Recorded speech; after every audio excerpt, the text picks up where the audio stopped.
tous, aujourd'hui on va parler cinéma et plus précisément du film Le Labyrinthe ou The Maze Runner en VO. C'est l'adaptation cinématographique de la saga L'épreuve écrite par James Dashner. Et ça raconte l'histoire de Thomas qui se réveille dans une espèce d'ascenseur. Il ne se rappelle pas de comment il a fini là, ni même de qui il est. En fait, il se souvient de rien du tout. Et il atterrit dans le bloc qui est un genre de camp situé au milieu d'un labyrinthe géant. Et dans ce camp, il y a plein d'autres garçons qui eux aussi ne savent pas comment ni pourquoi ils sont arrivés là. Tous les jours, il y a des coureurs qui parcourent le labyrinthe pour essayer de trouver une sortie pour que tout le monde puisse s'échapper. Et bien sûr, Thomas veut en faire partie puisqu'il veut absolument trouver une sortie et se faire la malle. Sinon, vous pouvez aller voir la bande-annonce parce que mon résumé était bien pourri quand même. Faites donc ça. Franchement, c'est un film que je pensais pas voir avant sa sortie en DVD puisque dans mon cinéma, il n'était pas du tout programmé à la date de sortie officielle. Ceux qui me suivent sur Twitter savent à quel point j'étais pas contente du tout. D'ailleurs, sur Twitter, je passe mon temps à gueuler contre mon cinéma qui ne passe absolument jamais les films qui m'intéressent. Et finalement, ils ont quand même décidé de le passer 2 semaines après pour mon plus grand plaisir. Par contre, je sais pas si c'est parce qu'ils ne pouvaient pas le mettre avant, ou s'ils ont fini par se rendre compte que le film avait du succès et qu'ils avaient fait une grosse connerie de pas le diffuser. Bon, malheureusement, je l'ai vu en VF parce que j'y étais avec ma maman et elle est pas fan du tout des sous-titres et tout ça, donc j'ai dû faire avec. Cela dit, j'étais déjà bien contente de enfin pouvoir le voir. Et sinon, non, je n'ai pas lu le livre, donc je ne pourrais pas vous faire de comparaison entre les deux, et j'ai presque envie de vous dire que c'est pas plus mal. Bref, dans le rôle principal, on retrouve Dylan O'Brien, et j'ai trouvé ça super cool. Je pense que c'est un acteur qui a un talent de fou, et à mon avis, on le verra souvent dans les années à venir. Il m'avait vraiment bluffé dans la seconde partie de la saison 3 de Teen Wolf. Le personnage de Thomas m'a fait un petit peu de peine au début parce que quand il arrive, il se fait un petit peu traiter comme une merde.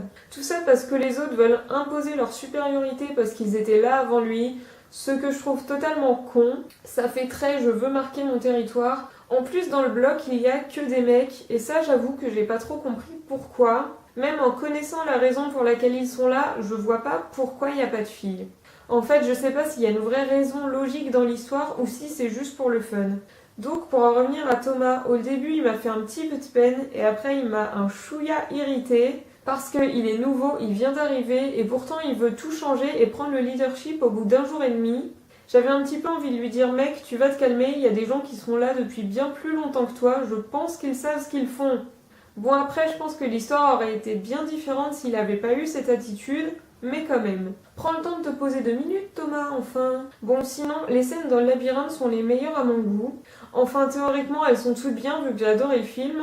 Mais celles qui sont dedans le labyrinthe sont quand même les plus intéressantes. Elles sont intenses et bien stressantes, et en plus, les décors sont ultra beaux, franchement. Tout ça crée vraiment une super ambiance.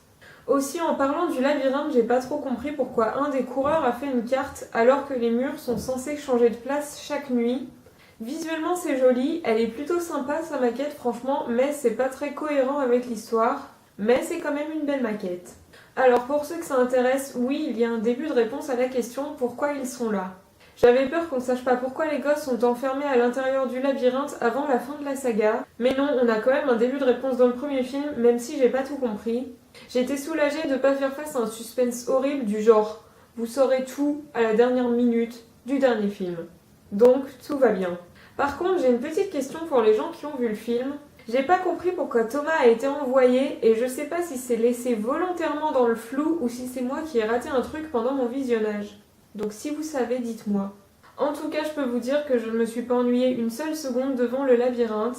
D'habitude, pendant un film aussi long, sachant qu'il dure presque 2 heures, il y a toujours un moment où je regarde mon portable pour savoir l'heure et où je me demande quand ça finit parce que je commence à m'ennuyer. Après, ça dépend des films, par exemple, ça m'a jamais fait ça pour Harry Potter, mais par contre, pour un film comme Le Monde de Narnia, il faut penser à prendre un petit café avant pour rester éveillé tout le long. Bref, en tout cas, là, j'ai pas eu de problème de ce genre, j'ai été embarquée dans l'histoire du début à la fin et j'ai pas vu le temps passer. Tout ça, ça m'a même donné envie de lire les livres, mais sûrement après avoir vu tous les films. Déjà parce que je veux pas tout mélanger. Et si je lis les livres maintenant, je sens que je vais faire ma chieuse à dire blablabla, les livres sont mieux, comme tout le monde en fait. Et ça va me gâcher le plaisir de voir les prochains films. Et si je veux pas les lire maintenant, c'est aussi parce que j'ai déjà beaucoup trop de livres à lire et qu'il faut vraiment que je me calme de ce côté-là. Bref, en tout cas, pour conclure, c'est un film que j'ai beaucoup aimé et que je vous conseille de voir. Personnellement, je suis pressée de voir la suite. D'ailleurs, pour ce qui est de la suite, je suppose qu'il y aura 3 films, vu qu'il y a 3 livres. La logique voudrait que ça se passe comme ça.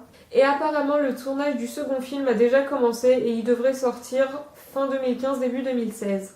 Et voilà, j'espère que cette vidéo vous aura plu. Dites-moi si vous aussi vous avez vu le film et ce que vous en avez pensé et tout ça. Et on se retrouve bientôt dans une prochaine vidéo. Bye!